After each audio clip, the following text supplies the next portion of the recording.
자, 순차 다이어그램 관련된 사용법을 알아보도록 하겠습니다. 순차 다이어그램은 툴박스에서 라이프라인, 메시지, 셀프 메시지 이렇게 메시지는 객체 간의 두 객체 간의 A와 B 객체 간의 메시지를 전송하는 경우 이렇게 메시지를 전송 거꾸로 아웃풋에서 메신저로 갈 수도 있어요. 그 다음에 라이프라인은 클래스로부터 생성된 객체. 이 객체 메신저를 만들면 이 안에 이 점선 이게 생명선이에요. 라이프라인. 그리고 메시지를 하면 여기에 활성화 박스가 생깁니다. 그리고 셀프 메시지는 제가 여기에서 아웃풋에서 만들어 갔다. 그래서 여기에 활성창이 생기면 이렇게 셀프 메시지를 또 만들 수가 있어요. 그래서 이렇게 라이프라인을 이용해서 메신저, 인풋, 아웃풋, 디스크립션이라는 객체를 생성해 보면 이렇게 생명성도 만들어지고, 이제 메시지를 한번 넣어보면 이렇게 제가 이야기했죠. 이거를 메시지로 실제 넣어보면 이렇게 현재 이 다이어그램에서는 메신저, 인풋, 아웃풋, 디스크립션이라는 4개의 객체가 만들어지고, 여기서 메신저에서 인풋을 가는 메시지 1, 그 다음에 인풋에서 디스크립션으로 가는 메시지 2, 메신저에서 아웃풋으로 가는 메시지 3, 그 다음에 아웃풋에서 디스크립션으로 가는 메시지 4, 4개의 메시지가 만들어집니다. 그래서 이렇게 해서 시퀀스 다이어그램은 객체 사이의 흐름을 시간의 순서에 따라서 이게 1번, 그 다음에 요게 일어나고 2번, 요게 3번 일어나고 4번 일어나는 이런 시간의 순서에 따라서 아래로 그 방향을 표시를 합니다. 시간에 따라서. 그래서 시간에 따라서 시퀀스 다이어그램을 그릴 수가 있어요. 그래서 여기에 이제 요 메시지 1이라는 거는 보통 멤버 함수를 써요. 어떤 멤버 함수가 다 전달이 되는지. 그래서 현재 요 4개의 객체 사이에서는 4개의 메시지가 있고, 순서는 1, 2, 3, 4 나온 것처럼 되고, 이 시간에 따라 순서는 밑으로 내려갈수록 위에서부터 밑으로 실행이 된다. 이렇게 해서 시퀀스 다이어그램을 그리게 되는 겁니다.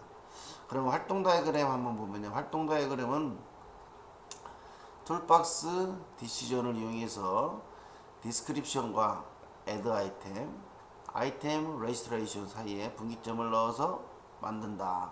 뭐냐면 여기는 이제 시작, 전부 시작과 끝, 종료. 그 다음에 인풋에서 어떤 다음 디스크립션으로 가고, 돈을 입력을 하면 디스크립션 거기에 뭐가 돼요? 설명이 화면이 나오겠죠. 자판기에서 1,000원을 넣으면 1,000원이라는 금액이 나오겠죠. 또는 공중전화에서 돈을 넣으면은 그 화면이 나오겠죠. 그렇게 생각하시면 됩니다. 그러면 여기서 만약에 add 아이템을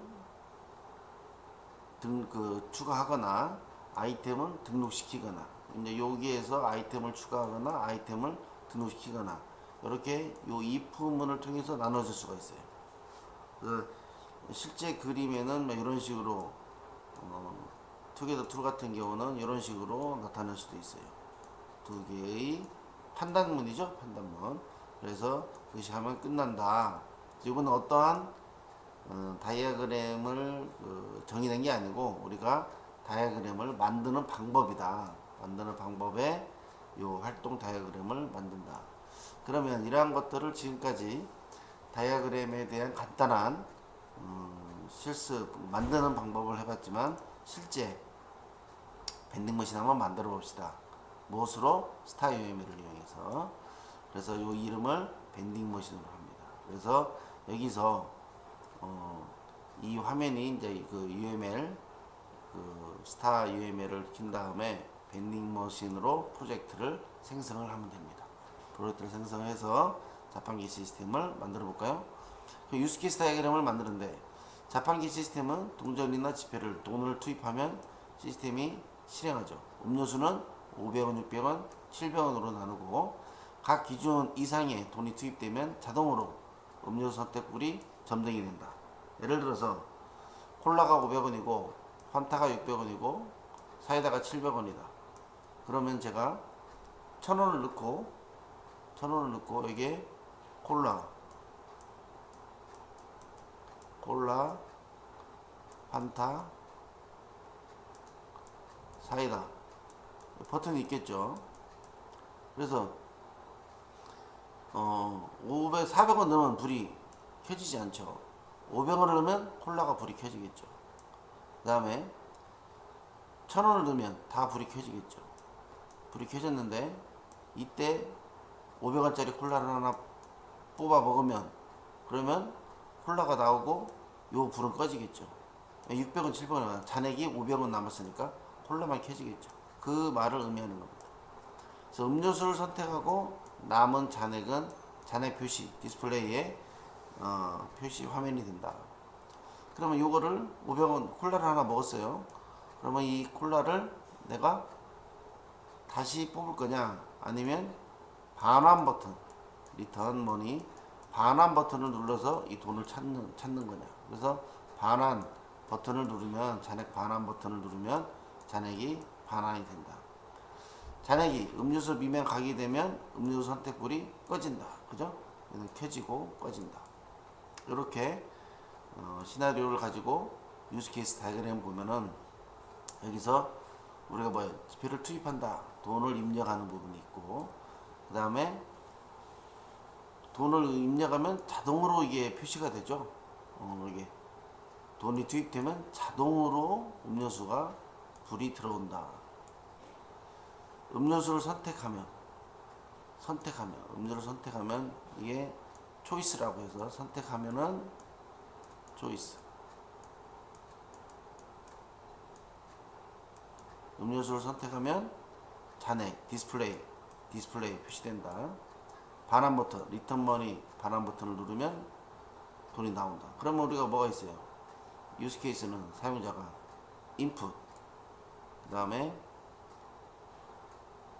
불이 들어오고 그 다음에 선택 초이스 리턴 머니 요 4개가 돼 있죠.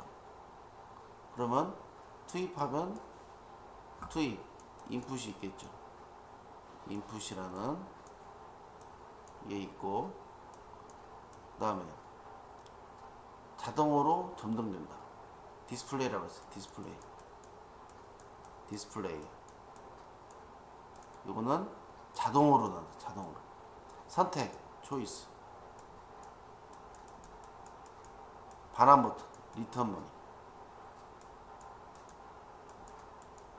머니 그러면 4개의 유스 케이스가 나오는 겁니다. 그러면 사용자가 직접 하는 것은 무엇입니까? 사용자가 입력은 사용자가 직접 하죠. 입력은 디스플레이는 아니죠. 입력을 해야 디스플레이가 되는 거죠. 초이스 누가 선택해요? 사용자가 한다. 반환 버튼은 누가 해요? 사용자가 하는 거예요. 그럼 액터하고 연결되어 있는 것이 인풋 초이스 리턴 머니구나를 알 수 있어요. 다음에 디스플레이는 입력하면 디스플레이가 되니까 자동으로 이루어진다. 선택하면 디스플레이가 또 자동으로 돈이 마이너스돼서 보이지죠. 반환 버튼 누르면 디스플레이가 0으로 가면서 나머지 돈이 나오겠죠. 자동으로 이루어지는 거는 이건 인크루드구나 알 수가 있어요. 이렇게 내용을 갖고 그림을 그리면 심플하게 나타날 수가 있어요. 액터는 사용자죠. 자, 유스 케이스 인풋 음료수 선택 초이스 반환 리턴 머니 잔액 표시 디스플레이 머니. 그래서 유저와 방금 내가 설명한 것처럼 인풋 유저와 초이스 유저와 리턴 머니는 연관관계가 있다. 이렇게 관계가 있어요. 유저가 인풋 입력하고 선택하고 돈을 리턴한다. 이 3가지 유스 케이스에는 자동으로 디스플레이 머니가 이루어진다. 자동으로 이루어지는 것은 뭐라고 했어요? 인크루드다. 그래서 툴박스에서 인크루드를 갖고 하는 거예요. 선택은 익스텐드라고 했어요. 그래서 자판기 밴딩 머신 시스템에서 유스 케이스 다이어그램은 이렇게 만들 수가 있어요. 그리고 패키지 밴딩 머신의 다이아그램 그리는 거는 이제 우리가 패키지라는 게 뭐예요? 패키지라는 건 뭐냐면 쉽게 말해서 폴더예요. 폴더. 자바 시스템에서 패키지는 폴더를 의미합니다. 그래서 폴더 3개를 만들었어요. 밴딩 머신, 데이터, 유저 인터페이스. 이게 무엇이냐? 그건 아직은 생각하지 마시고, 내가 더 폴더를 더 만들 수가 있어요. 다른 걸로 폴더를 만들 수가 있다. 이 유저 인터페이스는 화면 만들 때 사용하는 거. 투게더 같은 경우는 화면을 만들 수가 있어요. 1.4 버전에서는 만들어서 프로그램 구동시킬 때 화면이 보여주고, 밴딩 머신은 주로 다이어그램들, 소스들, 그 다음에 클래스에 대한 소스, 다른 나머지 여러 가지 다이어그램들을 이 밴딩 머신의 폴더에 넣자. 그래서 만들 수가 있어요. 현재 여기서는 3개의 패키지를 만들었습니다. 그러면 클래스 다이어그램 Day2 스타 UML에서 밴딩 머신 패키지에서 마우스 오른쪽 버튼 Add 다이어그램이나 그러면 클래스, 패키지, 오브젝트, 컴포지트 스트럭처 다이어그램, 클래스 다이어그램을 선택해서 여기서는 초이스 아이템, 아이템 익스플레인 클래스를 만들 수가 있다. 초이스 선택하는 거, 초이스 아이템, 콜라, 사이다 이런 거겠죠. 선택하는 거. 아이템 익스플레인 설명하는 거. 요 3개의 클래스를 만들 수 있다. 그래서 밴딩 머신 아까 앞에 있는 요 패키지 안에, 이 패키지 안에라는 거는 스타 UML도 그랬지만 이게 더블 클릭하면 이 안에 들어가요. 스타 UML에 요 안에 들어가서 거기서 요 3개의 클래스 다이어그램을, 이 클래스들을 추가하는 거예요. 만든 다음에 그 다음에 이 안에 어트리뷰트나 오퍼레이션을 넣고 또한 클래스 사이의 관계를 제공하는 거죠. 그러면 클래스 다이어그램에 애드해서 여기에 어트리뷰트나 오퍼레이션을 넣는 거예요. 초이스에는 토탈, 캐시 레이스터, 캘크 토탈, 캘크 텍스, 이러한 함수들이 초이스에 있구나. 왜 있느냐가 아니라 프로그램 짤 때 이러한 초이스에는 기능이 들어간다고 설계를 해야 되겠죠. 설계를 해서 토탈, 캐시 레이스터는 어트리뷰트, 요거는 뭐예요? 멤버 함수. 이렇게 해서 클래스 다이어그램을 만들고 그 클래스 다이어그램의 구성을 추가합니다. 어트리뷰트하고 뭐 이런 것들. 그다음에 클래스 간의 관계, 이것도 여기 보면 에그리게이션이냐 뭐 이런 걸 가지고 툴을 이용해서, 에디터 툴을 이용해서 얘는 다이렉티드 어소시에이션, 초이스와 초이스 아이템은 어소시에이션 관계다. 연관관계는 뭐라고 그랬어요? 여기에 연관관계는 여기에 초이스 아이템에 대한 객체 생성이 이루어지는 거예요. 초이스에서는 초이스 아이템에 대한 객체 생성이 이루어지는 거. 이게 그래서 그 다음에 이거는 뭐예요? 소스에는 변화가 없지만 에그리게이션 관계를 했죠. 연관관계에서 강하게 뭉쳐있다. 그래서 이 초이스 아이템을 갖다 쓰려면 초이스 클래스가 반드시 따라가야 됩니다. 이렇게.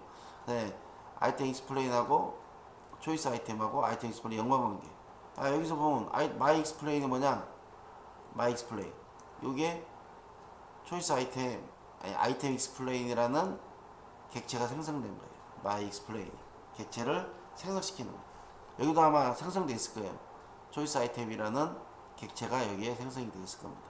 왜? 이것도 연관관계고 이것도 연관관계이기 때문에 이렇게 해서 클래스 다이어그램을 만들어서 실질적으로 다 만들어 놓으면 여기에 이제 연관관계 카운트 머니에서 초이스 아이템으로 연관관계. 이 클래스들은 소스를 여러분이 잘 모르니까 그냥 이런 클래스들이 존재하구나. 그리고 각각 카운트 머니에서는 초이스라는 객체를 생성하는구나. 초이스에서는 초이스 아이템의 객체를 생성하고 초이스 아이템에는 아이템 익스플레인이라는 객체를 생성하는구나. 이런 걸 알고 있습니다. 여기 생성자가 나왔어요. 생성자라는 무엇일까요? 생성자는 클래스 이름하고 똑같은 함수예요. 그래서 여기는 생성자가 3개가 만들어졌어요. 똑같은 파라미터랑 틀리죠? 틀린데 아마 여기는 파라미터가 또 하나 있을 거예요. 파라미터가 없냐, 하나가 있냐, 2개가 있냐 이렇게 나눌 거예요. 이것처럼 하나가 있고 2개가 있죠. 이 아이템 익스플레인이 똑같죠? 내용이 요 똑같은 거를 생성자라고 해요. 생성자를 만들 수가 있습니다. 그래서 클래스 다이어그램을 만들게 됩니다. 다음에 시퀀스 다이어그램을 만들죠. 순차 다이어그램을 추가하고 이름을 스타 밴딩 머신이라고 해서 커스터머가 인풋 머니, 커런트 트랜잭션, 언 아이템이라는 객체를 만들어서 각각의 메시지를 주어서 메시지 순서대로 실행이 되는 겁니다. 그래서 여기 4개의 객체에 있는 각각의 클래스로 메시지가 진행이 된다라는 클래스 다이어그램을 만들 수가 있어요. 순차 다이어그램을 만들 수가 있고, 그 다음에 자바 코드로 바꿀 때 스타트 UML 툴에서 익스텐션